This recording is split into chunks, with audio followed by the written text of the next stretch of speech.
We've been talking about the War of Independence for a couple of days. An important part of the topic is how successful was the War of Independence of 1857.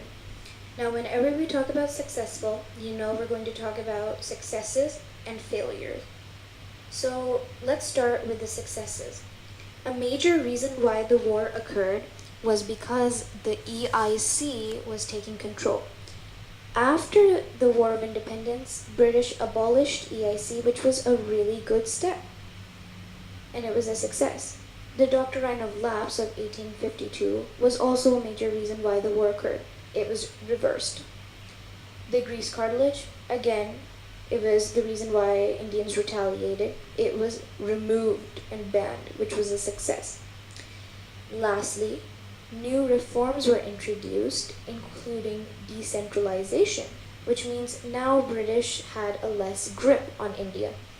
And the reforms of 1961 that will follow. That was all because of the War of 1857, and it showed British, basically these four things are proof that the sacrifices that the Indians made did not go in vain. The failures included that they did not win the War of Independence, and the British did not leave India. In fact, the grip hold had become more.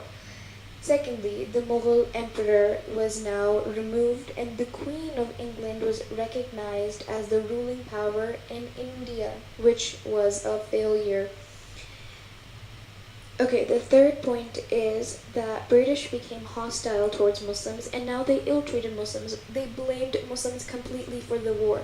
And as a result of this, the status of Muslims, either you talk about it politically, economically, financially, socially, the Muslims were completely wrecked.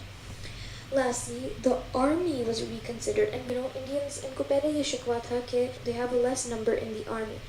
Now the army was replaced, and there were even less Indian soldiers and officers in the army.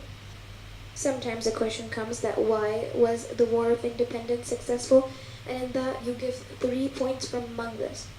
And similarly, a question can come, why was the War of Independence a failure? And give 3 reasons among this. It doesn't necessarily have to be the ones I highlighted. I just highlighted 3 to give the point, because this will come as a 7-mark question.